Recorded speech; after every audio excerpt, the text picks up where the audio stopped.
time with Rob Browne, breaking it all down. Yeah. SEC, Sideline Sports on my mind. Rob Browne calling game time, highlight shine, executive mind. Brendan Martin keeping Rob in line. Like, subscribe, share it, tell everyone. Sideline Sports, y'all come back real soon. Same place, same time, same tune.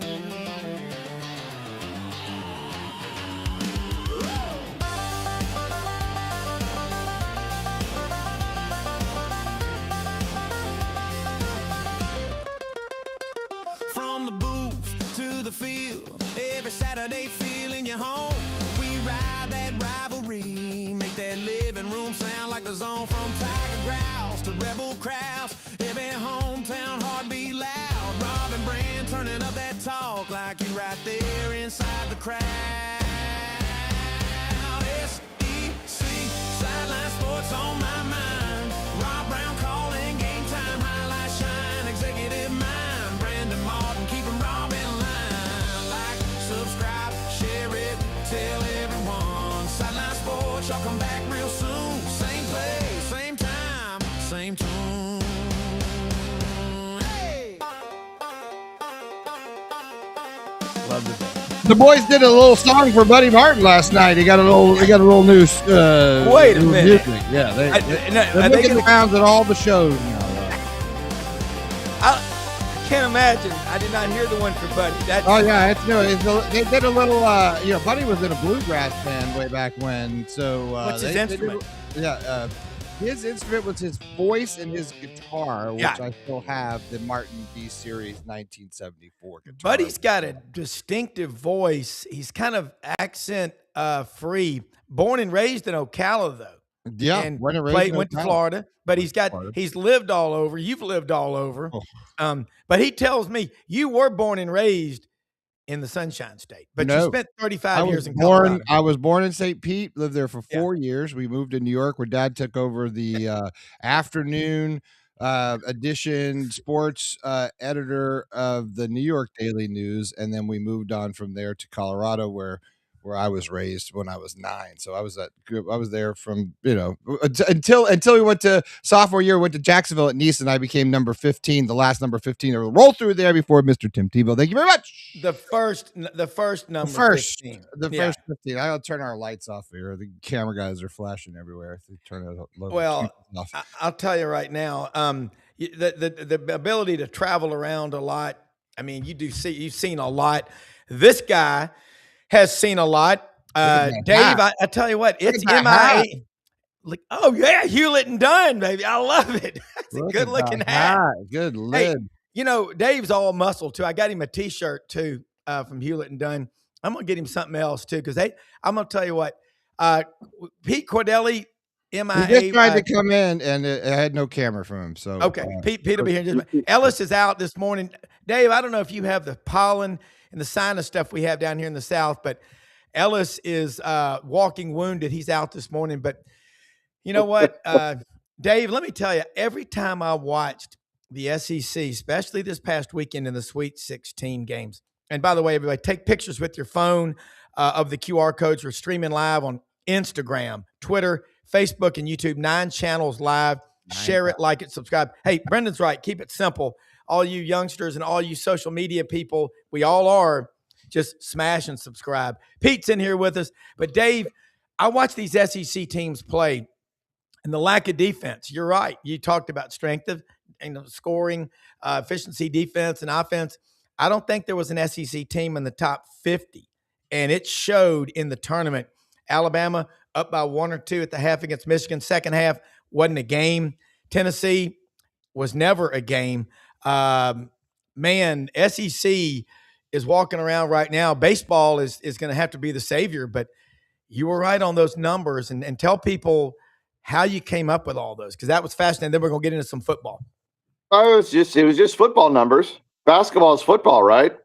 I mean, it's really entirely, in my opinion, it is the same sport in terms of how I look at it, right? And now with with basketball, your scoring efficiency on offense and defense is a little bit different because you have your 3-point scoring efficiency, your 2-point scoring efficiency, your dead ball scoring efficiency. So how well do you do at the line, both creating points and limiting them? But in total, it's a scoreboard that is 50-50. It's equal numbers, and there's an offense and a defense. And your best teams, just like in football, are great on both sides of the ball. In this case, both sides of the court. So, coming into this tournament with the SEC, and the reason I jumped on your show to be a loudmouth jackwagon is because you all were talking about who is snubbed in the SEC, and my take was the SEC is entirely overrated. And that Florida would be the first number one gone, and they would do poorly in the tournament in spite of their massive numbers, simply because they didn't play any defense. They only had two teams. They only had two teams entirely in the top 100. 361 teams. They had two in the top 100 going into the tournament. Look, there's only so many Lincoln Rileys that can win on offense alone and no defense, and it doesn't happen very much. So it's best to bet against teams that are highly unbalanced. Yeah, right on.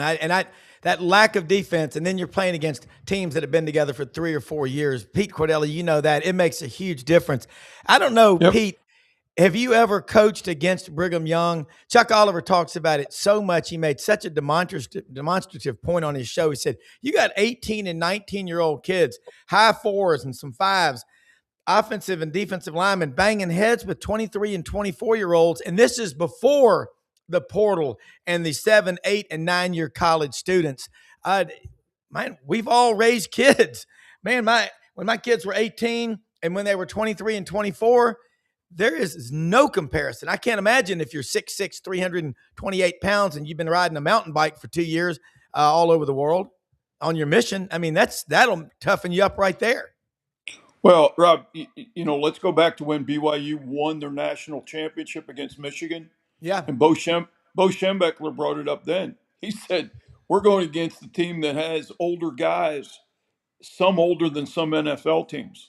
And he said that 2-year mission, obviously kids come in as a freshman, they stay on the BYU campus. But for football and basketball players, their mission was in the United States in some major city, but they also were sent with a weight workout program, an agility program, and they had alumni all over the country that were helping these missionary guys from BYU develop their bodies for the 2 years that weren't on campus. 2 things stop your clock under NCAA eligibility: military service and a religious retreat or religious experience, however they term it. Well, BYU knew that for years, so they took advantage of it, and now they come back. Steve Young, Jim McMahon. Let's talk about 2 of the better quarterbacks. They're coming out older. Now in the NFL, Ty Simpson started 15 games. And now and I know all these guys are going about, Orlovsky, I guess, is promoting Simpson over Mendoza. And I'm going, experience matters. And BYU took advantage of that for many, many years.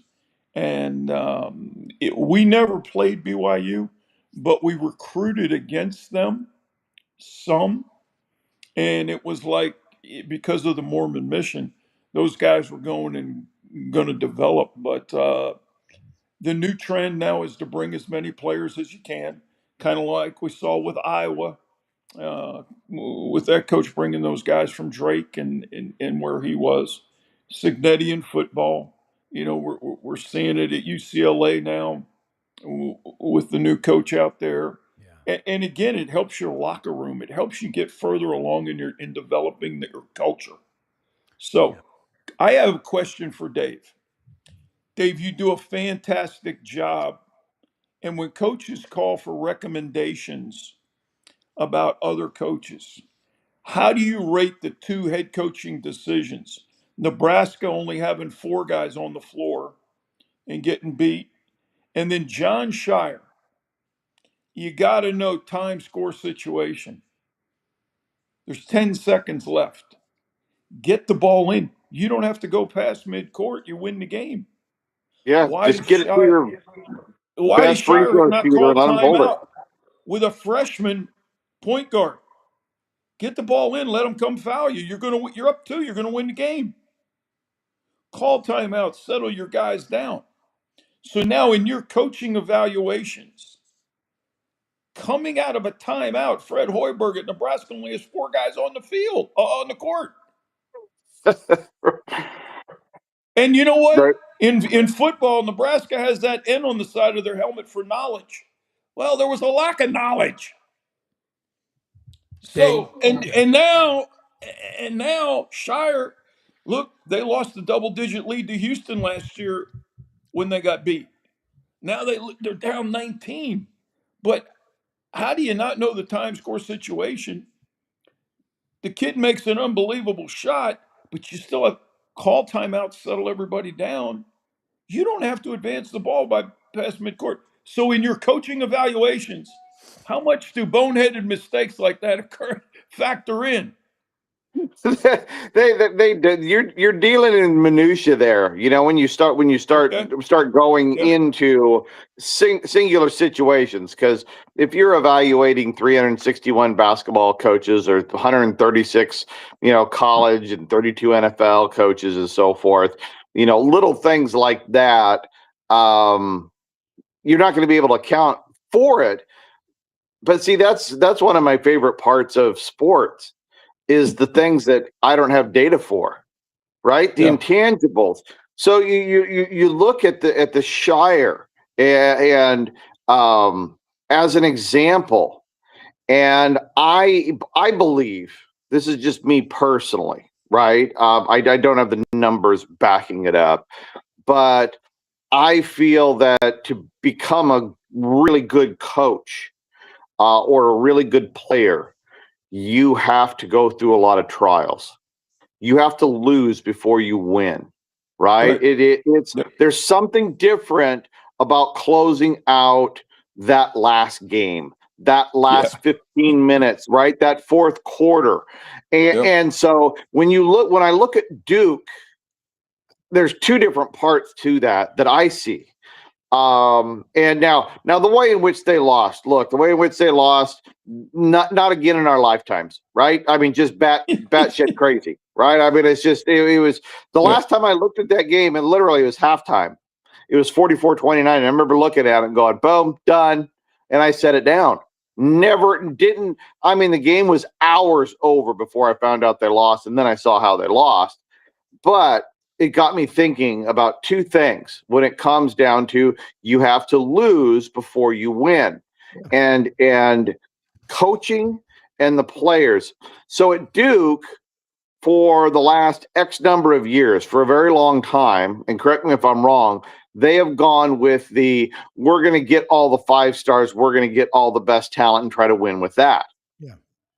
And they cycle through it. Well, all these kids that lost this year, they gain knowledge blowing that basketball game, and they're going to leave, and that knowledge is going to go with them. And now you're going to get a new group of guys who've never lost before, right? And so to me, I think it's very difficult. It feels like everybody's chasing the Anthony Davis lightning in a bottle, where Kentucky won one time with a great cast of inexperienced star players, star athletes, 1 win. But and some of you basketball junkies out there listening, watching, you can probably tell me there might be a couple of other ones, but it feels like that there's big brands like a Duke that are pulling the big players and constantly trying to recreate catch lightning in the bottle, winning without losing. And I think the difficult thing for John Shire is that he has won so much. he hasn't really had to go through growing pains Right. and dealing with a lot of tough situations. And you know, and I know some people say, well, neither did Mike Krzyzewski. Yeah, at the other end of his career, but look at the beginning. Look at Kirk Cignetti's trial by fire to get to where he's at Indiana. You know, one of the things I always encourage, because I do get on the football side, I will get younger head coaches asking, when they're trying to think outside the box of what can I do to improve. And I say, take all that money you got and get a graduate assistant and have them start loading up film of game situations and you putting yourselves in those situations and reacting to the situation, right? What would you do in this situation? Then watch that game play out. Then boom, 30 seconds later, here's another situation. What would you do? Right? Then you see what that coach did, you know, and so it's a psychological training, putting yourself in a situation where you aren't going to be very often. And I think that's probably hurt Shire as well. Is, I mean, people say, well, look, they lost 3 games this year by 5 points. Yeah. How many years is it going to take for him to have 20 pressure situations for him to deal with stuff like this? Got to get on the film, got to start putting yourself in made up pressure situations so that your brain's thinking to get better. I think looking back on it, I mean, weren't we all just saying, get it inbound to our best free throw shooters and just wait till you get fouled. Don't pass the ball. Don't do anything. Who was the head coach that was it Newt Rockne?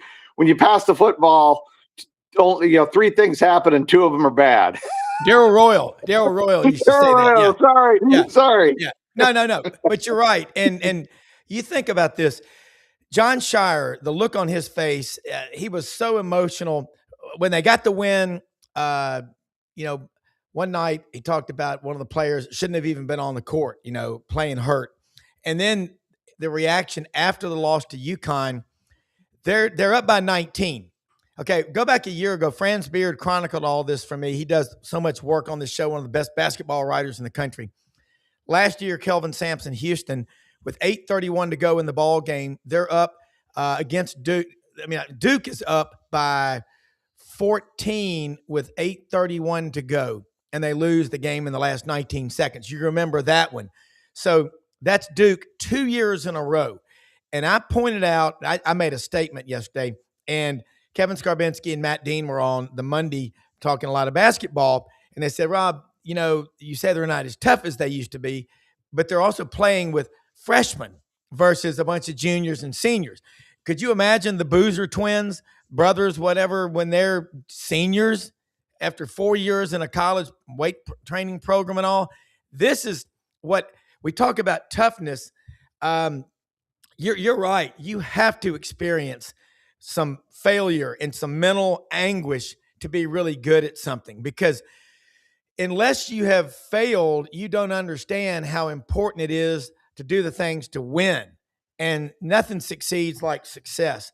But people that have never had failure or never experienced adversity in their lives, they are the weakest people until they experience that, because they've never had to. Pete, you know this, when you bring kids in, and I want to talk about the camp that Dave was at over the weekend, but Pete, when you were coaching college football, high school quarterback, he is just the rock star.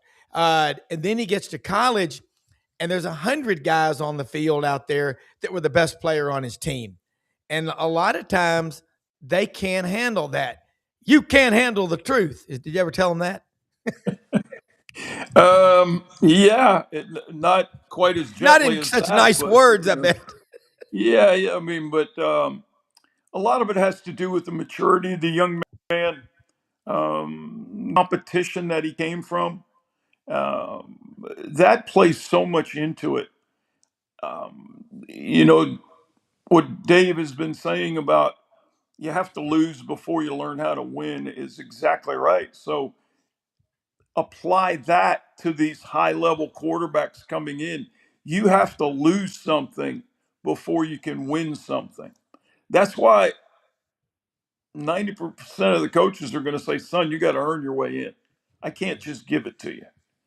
And like you said, Rob, most of those kids were the best player on their team.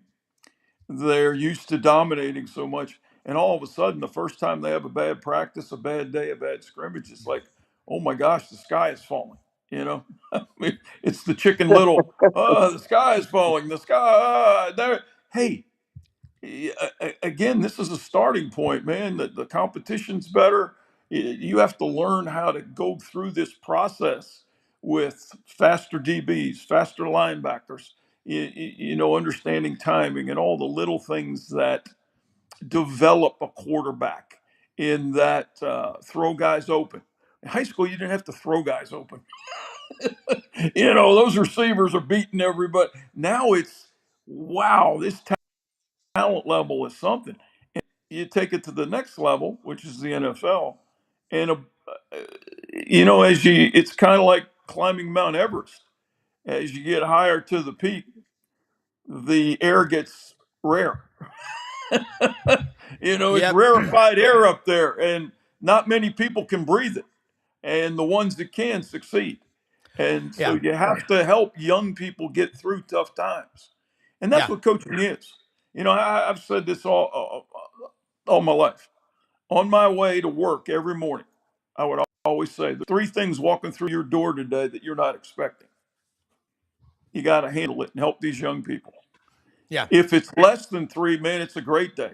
If it's more than three, okay, sure, Yeah. we do it. But it's the development of these young people going through adversity rather than always having success. Because the first time they experience failure, it's like, man, they're shattered. Well, and Yeah. that's our big problem, Coach, with the fact that they get choice, and kids, oftentimes at this age do not know what is best for them, and you can't do the tough love.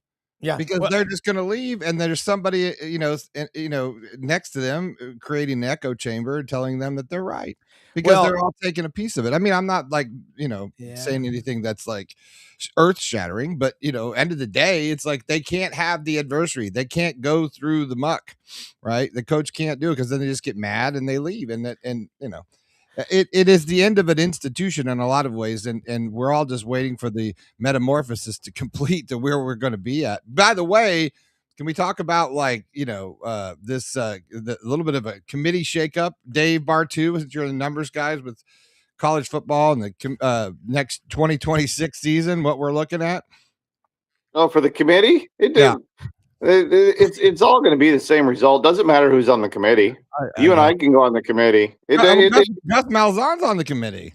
Oh yeah, so they did. I could be on the committee. The results would still be the same. I mean, they only look at a handful of things. We all know what they are. We all know what it takes to get ranked, and how they rank them. I mean, there's just no surprises. So that's cool. I mean, I would love to be on the committee just to be a boat rocker, right? Just to, oh my gosh, they would never let me do it because I would come out and just speak the truth in terms of how I voted, in terms of how I perceived each team, in terms of what I used, right? I mean, I would try to deliver the transparency they promised day one that we've never seen, right? Yeah. I mean, the transparency existed for 2 hours in that first interview, and they and that's when we got how they rank teams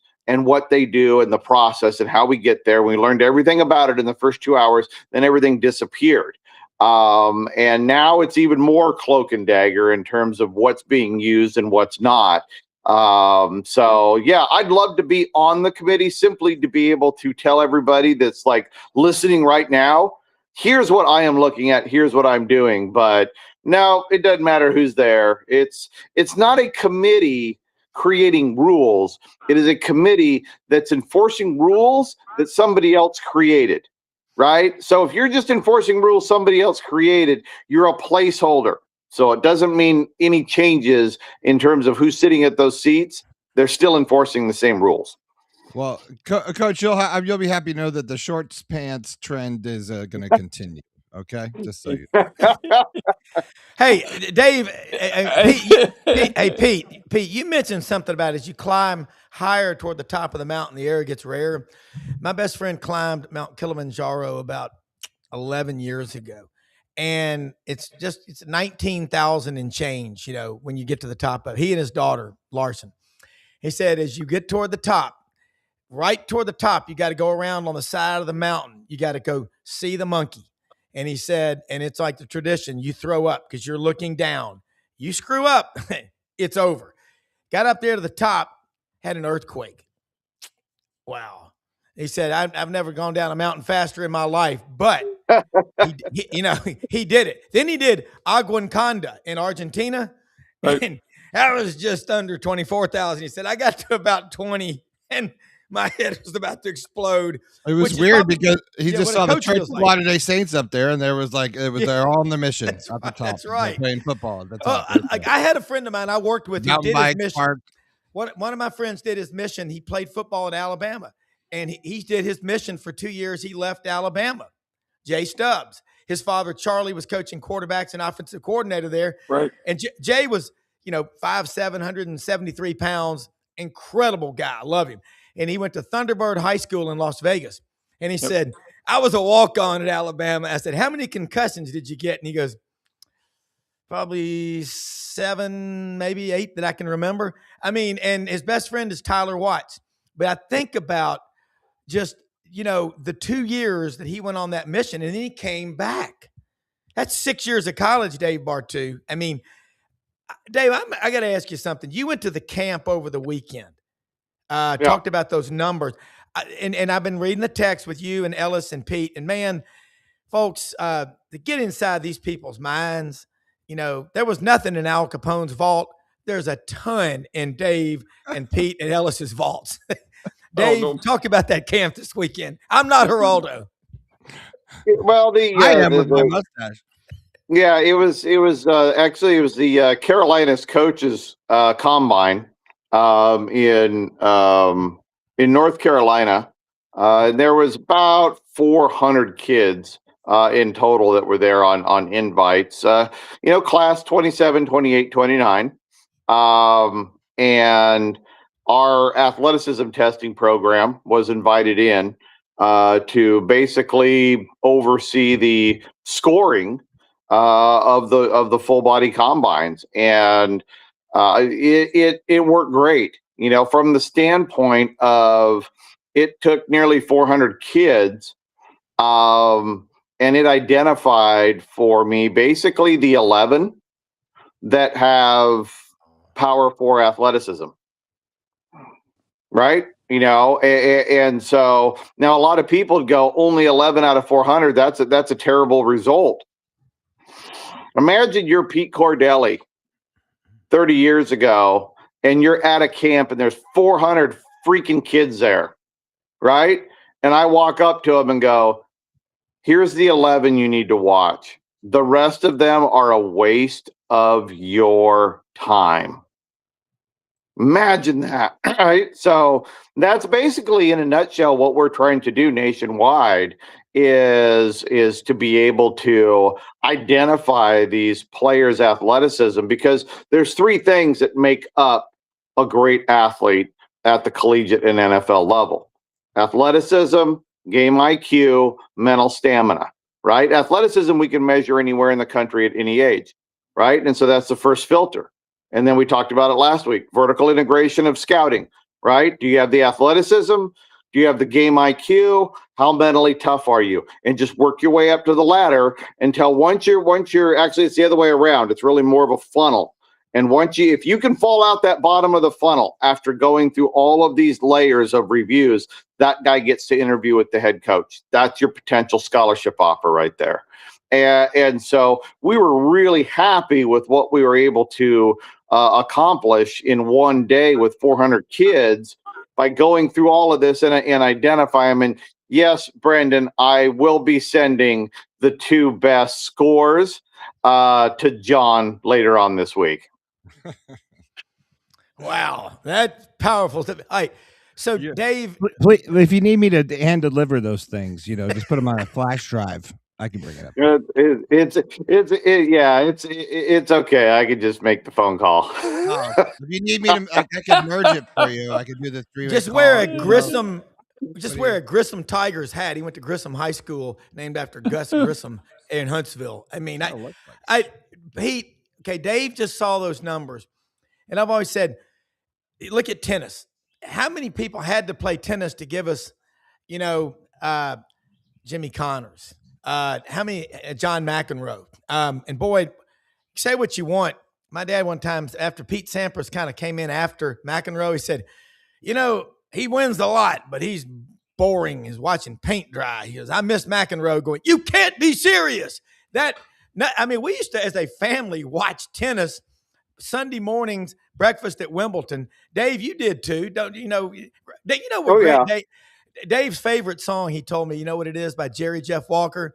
If I could just get off of that LA freeway without getting killed or caught. Dave is from Los Angeles.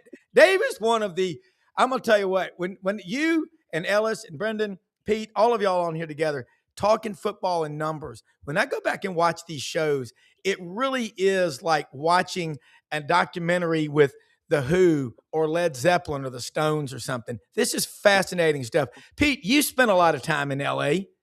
Notre Dame would play Stanford at the end of the year, and you'd go up and down I-5.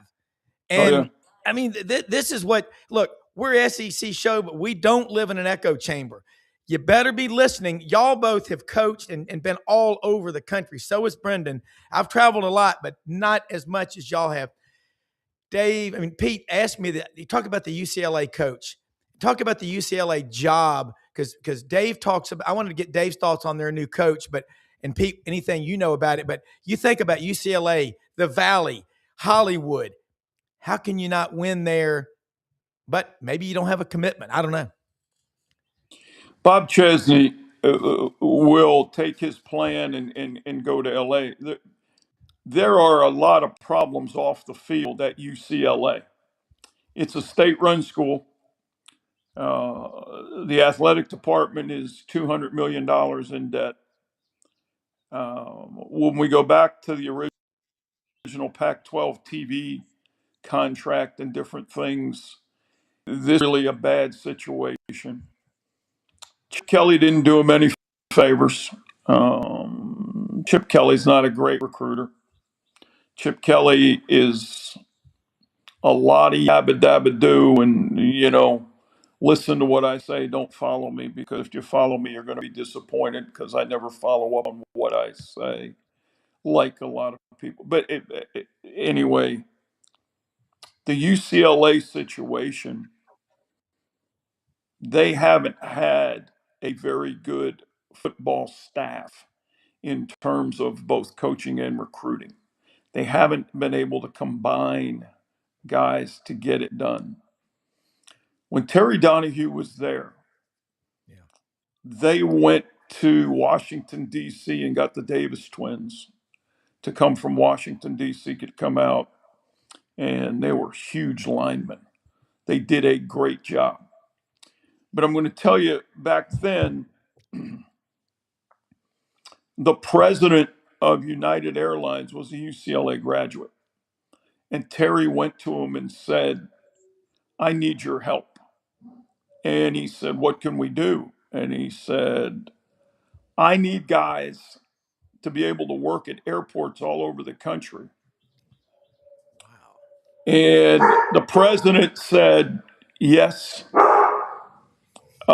Here's what we'll do.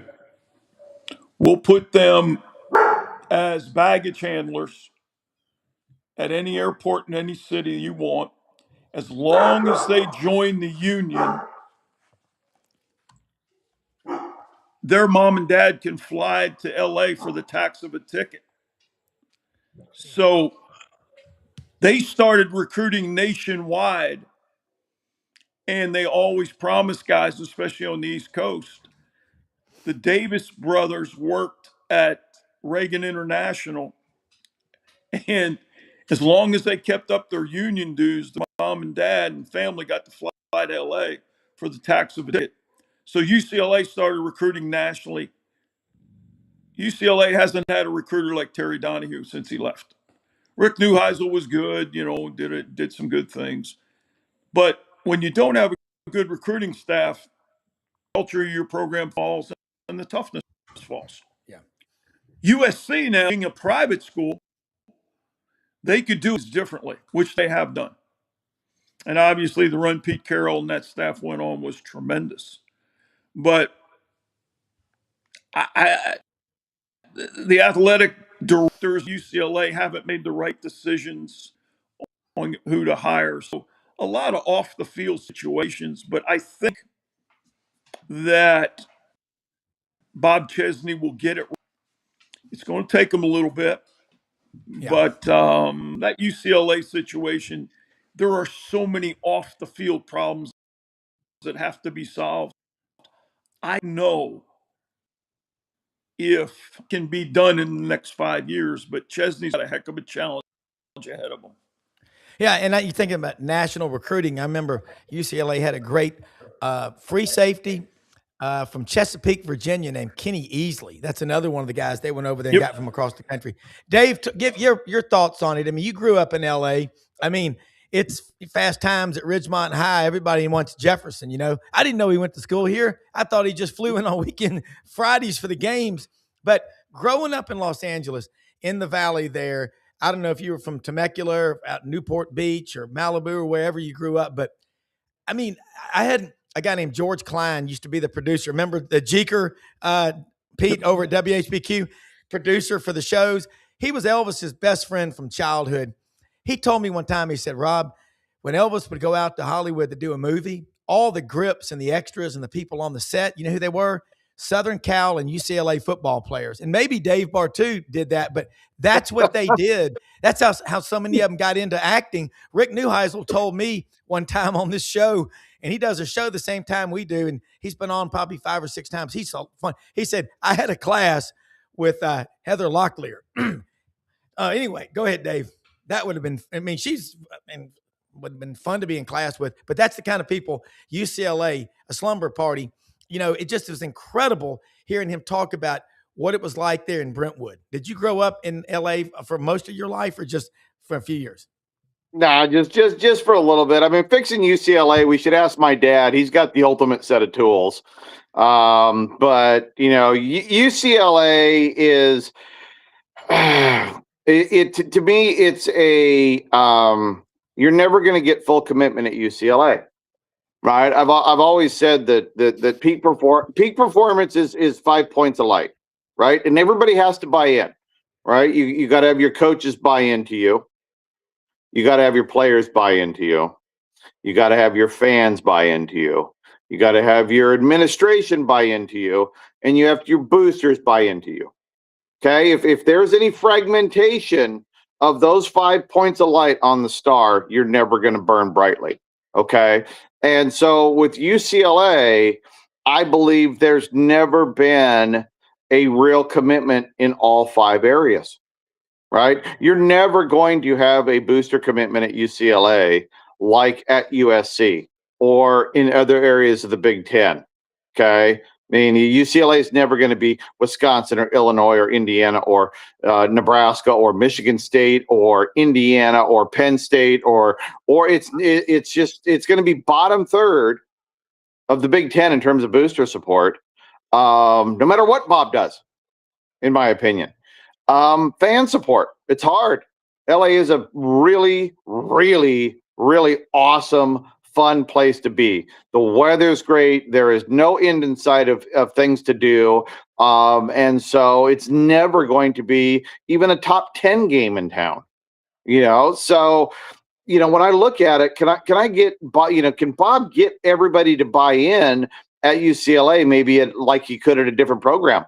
No, you're always fighting an uphill battle there. Even though UCLA, for the better part of the first 2 decades of the century, a lot of people don't realize it, they were a top 20 recruiter for the first 15 years of the century. And then they hired Chip Kelly, and it went right in the crapper because he didn't do a damn thing. Chip Kelly absolutely cratered that program's coaching staff and recruiting. I mean, even Charlie Strong was standing up going, good job. I almost couldn't have done it myself. So, you know, it is a long, long trip uphill for UCLA. Look at the conference they're in. They don't have the support. But I do believe in Bob Chesney. I believe in the staff. I believe he's got one of the better young staffs in the entire country with Colin and Dean as OC and DC. I'm excited to see where it's going to go. But even in the world of the transfer portal, without all 5 areas of strong support, it's still going to be a long uphill climb for Bob. First step, just get those guys above 500. If he can get them above 500 back-to-back years in the Big Ten, I think he's doing a fantastic job in Westwood. All right. The other thing, Rob, Rob, the other thing is they're moving from the Rose Bowl. They're going to SoFi to try. Is that a done deal? I believe so, because of the payment that the Kroenke family is going to make to the athletic department to try to subsidize, to reduce the debt of the athletic department, because the Kroenke family owns SoFi, because Stan Kroenke owns the Rams, and they want it. They want everything in that one location, because, I mean, look, if Kroenke gets UCLA in there, that just makes him money. So he could return the profit to UCLA and help them get out of debt quicker than what they're going to do. But man, oh man, to lose playing in the Rose Bowl, that, again, I know it's different times in a different era, but now you can go recruit players and say, look, we're playing in an NFL stadium. Here's where the Rams and the Chargers play. Look, here's what you got. So I understand the whole, but it's a financial issue. It's like the Board of Governors in California were against UCLA joining the Big Ten because no one came to them. Pete, we lost it. But I want to say, I like. Well, I wanted to ask what he said though to Dave. First of all, what's the difference? I mean, you got Pasadena, right, and then so far, I mean, pretty big difference. 45 minutes. Right? Neither one's on the campus. No, it's still not going to sell out. Who gives a F? No, right? You can't. Right, the situation still sucks. You went from a 100-year-old stadium off campus to a brand new one off campus. Yeah, right. I mean, totally. I mean, SMU did that when my friends were in school at SMU in the 80s. You had to get on a bus and go from the campus there in Highland Park in Dallas all the way to Arlington. It was 45 minutes on a bus. Mm-hmm. Nothing. Look, your best atmosphere is when the students can go in shorts, a T-shirt, and flip-flops to the game, and they don't have to worry about driving anywhere. Dave, look at USC's never, like, you know, I lived right down there. I've been to a bunch of those games. You know, like, there's so much to do in Los Angeles, right? There's so much going on. There's so much happening. It's so hard to garner anyone's attention, you know, to come and be interested in that one thing for 3-4 hours. You know what I mean? Like, there's just, hey, let me see that hat. Options. Dave, tilt forward. Let me see that hat. I got to get a picture of you there wearing that good-looking Hewlett and Dunn hat. I love it. Hey, but Dave, I want to. You know it's recorded, Rob. Yeah, it is. Yeah. But for both of y'all, it later. For both of y'all, you're right. The screenshot. But I mean, this is interesting. Let's go back to the SEC. Let's think about this now. If you don't recruit in the SEC, you're signing your own death warrant. Brian Harsin didn't think recruiting was that big a deal at Auburn. I'll just out-scheme Kirby and Nick Saban. That did not work out. And then you look at the coaching. I'm going to throw this to Dave. In the SEC, it's been 3 years of Big Ten. In Indiana, the most unlikely candidate you could have picked from that conference. But again, the same year they had their greatest season ever, so does Vanderbilt win more games than they've ever won, ever in their history. Older is better. Dave, start with you, and then Pete. What's going to happen to high school recruiting? Typically, about 3,200 Division I scholarships are given out each year. Maybe 1% of those are 5 stars. 350 to 400 are 4 stars. The rest are 3s, 2s, and not even showing up on the radar. It is a different world. How do we navigate through it? Can you give us a travel map? From my standpoint, if you're a head coach and a GM at a college program, you got to figure out your path, right? I would say there's no right or wrong path, but let's take a look at the best football coach of the last 3 years, Curt Cignetti. He has a path. Yeah. This is my culture. These are the guys I'm looking for. If I'm looking at you and you don't check off the boxes, beat it. But I'm a 5-star coach. Don't give a shit. Beat it. Right?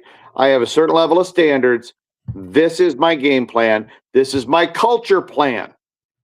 And to me, you have to be even more disciplined today than yesterday. I think that's one of the things that we're really overlooking is years ago, you could be less disciplined in picking out your players because they couldn't leave, right? They'd conform or just be pushed down the depth chart. And you could use pressure to push that athleticism and drive up because there was nowhere to go. Now there's somewhere to go, right? And so as a head coach and a GM, to me, you have to have a lot more cultural discipline. You got to have a plan and you got to stick to it. And you have to go, okay, this is the guys we're not taking. So, for example, if I'm a GM at an SEC school, let's say on the lower half of recruiting, I'm probably one of my rules is if a guy wants to transfer down from a bigger brand because he couldn't make it there, I don't even want to talk to him. I don't care if he play for free. Don't want that attitude in my locker room. So to me, I think one of the intangibles as a good head coach is having cultural and roster discipline in terms of how you stack and stratify that roster. Could not say it any better. You had the ability, you could squeeze them down. Now they have options. Pete. So I'm sorry, but Dave, so what are you saying? About that? Are you saying that it's more important or less important than before as far as high school recruiting? Oh, as far as high school recruiting, okay. Again, this is. I think again, it just depends on your strategy. I prescribe to the side. I like so for example, I like what Oregon does. Their pitch is you get nowhere too deep, right? You're in our top 44. We're going to pay you. Here's how we're going to pay you. Here's how we're going to keep you on campus. And so to me, I would still prioritize that high school player as much as possible and try to keep him. Part of my culture plan is how do I keep guys in my program into year 2, 3, 4, 5. Okay. So I feel that I lean more towards the Dabo Sweeney, trying to get more high school players in and stick long-term than the Deion Sanders, I'll just get 50 new guys every year. Okay. He caught lightning in a bottle with Hunter and his son. And as soon as those two players were gone, we saw, that doesn't work worth a damn. So I still lean towards the high school players more, backfill when we make a mistake with high school players with the portal. Be prepared to do that. But also, this is where a lot of coaches aren't taking advantage of data is when they go with that route, okay, like a Dabo going with that route of high school players, where they fail, are they now looking back and going, where in our system did we fail with this unit? Was it an evaluation problem? Do we have the wrong coach there? Do we have the wrong guys looking at this? Learn from your mistakes. That's another thing that I think coaches need to be more cognizant of in this process is not repeating the same mistake, but we see it over and over because they're having such a hard time letting go with what got them the $1 million a month job and evolving in this new environment. Pete.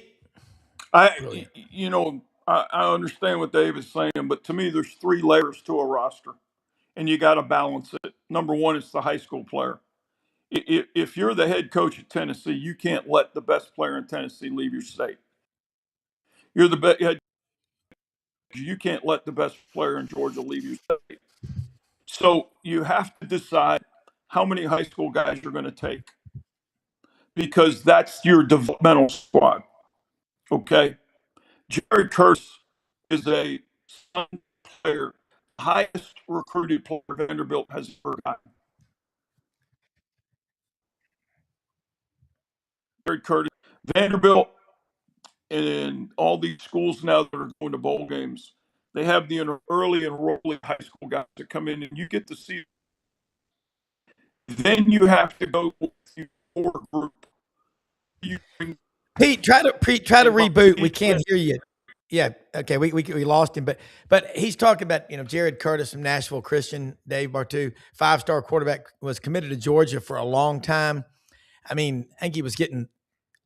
I mean, I've been told this by someone that knows. Put a pin in that, though. I really want to hear his opinion on roster stratification. What his strategy? There he is. There he is. Yeah. So Pete, you're talking about your 3 layers of roster stratification if you're a head coach.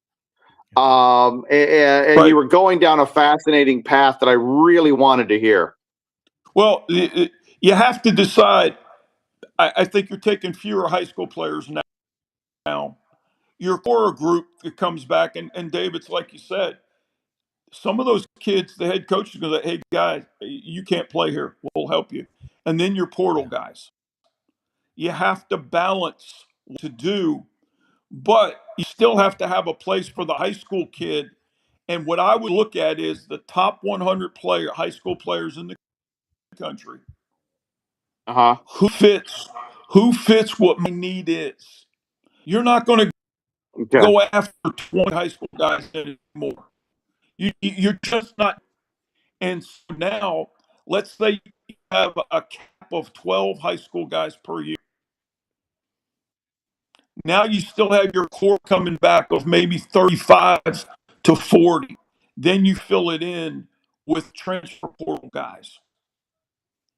So your top end are the older, experienced guys. But you also have a program where you're building it up. And Dave, I go back, and here's why I say that. Many years ago, and your analogy of Deion Sanders was right on. But many years ago, and I'm going to go with Jackie Sherrill at Mississippi State, he believed in turning the program around with junior college players. And they went JUCO. And then there was a year they didn't get but like 3 JUCO guys. And all of a sudden, you couldn't close the gap. Right. And it cratered on them. And like you say, when you continue to take 50 new guys every year, you crater a program. You don't build continuity where a guy like Signetti, Chesney, some of these other that are bringing a majority of their players from the former school, they have a core group to work with. If you don't have a core group that's going to control the locker room and build the culture, do it all themselves. Yeah. Pete, I don't know what the internet gremlins are today. We're hearing about every other word. Yeah. Okay. I couldn't hear him. Well, Dave, you heard what he just talked about is building that culture in the locker room.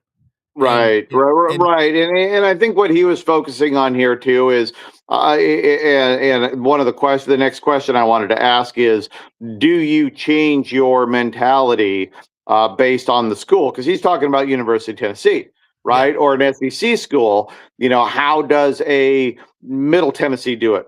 For example, they're probably much heavier in the high school, and this has really become more of triple A. For the big guys. So I do agree from the standpoint of there needs to be a balance in terms of who you're bringing in from the portal. But it's a very delicate balance, because you can't just decide, okay, I'm going to try to take these 12 high school guys this year, right? you got to be recruiting these guys for 2, 3, 4 years.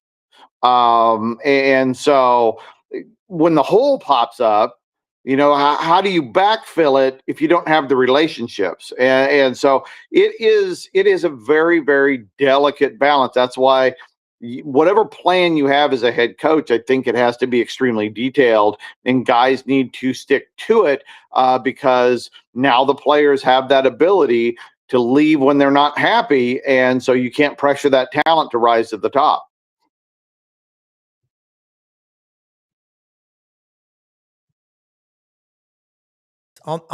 Let people know how they can get hold of you and to use your head, Rob. But Right College Football now. Matrix, we know him for pros.com, but also you do the analytical, the numbers, the staffing. Give your number. People can get hold of you because you will respond. That's how I got hold of you. But Yeah. this is going to change things. And you mentioned about Middle Tennessee State. You could see Middle Tennessee State start doing better in high school recruiting than Tennessee or Vandy in a crazy world. But then in a year or two, kind of like single A, double A, triple A, the big team's going to call them up. That's what'll happen. It's not going to change. It might temporarily. Yeah. If I was Middle Tennessee State, one of my strategies after I got a new head coach would be trying to partner with a Vanderbilt or a Tennessee and just say, hey, why don't we work together? We'll recruit guys you want that you don't think are just right on the edge. We'll try to get them here, and we'll move them up, and you move your guys back down to Middle Tennessee, and you literally make it like a major minor league thing. And that way you have continuity between the programs. But again, that takes a lot of planning and a lot of agreement there. But as far as getting a hold of me, you can hit my cell line, 971-217-8419. Just send me a text. I'll get back to you no matter who you are. But specifically, as we talked about on these combines, if you're a coach, if you're a parent, you want your kids scored, get a hold of me. I will tell you how to do it all for free at your local high school or middle school and get the numbers you need to see where they are athletically and build from there. Michelangelo, Raphael, Leonardo da Vinci, they have very little on you because you can tell stories with numbers. They do not lie. And this great stuff. I think the coolest thing was about the UCLA putting it in clear terms. You look at the numbers. Why? You told us why. Chip Kelly basically put the nail in the coffin. And now, Chesney, it's going to be fun to watch. I'll be listening to you on the Chuck Oliver Show today as well. Dave, thank you so much, more than you know. To everybody, all of you watching, share it, like it, subscribe. Hey, most often we see the face of Christ in the least among us. We are the most blessed people in the greatest country in the history of the world. I got the greatest executive producer, Brendan Martin. Follow all of our sponsors at sidelines.live. We'll see you tonight on the Lowdown with Lauren Meadows right here on this channel. Living room sound like the zone from Tiger Grouse to Rebel Crowds. Every hometown heartbeat loud. Rob and Brand turning up that talk like you right there inside the crowd.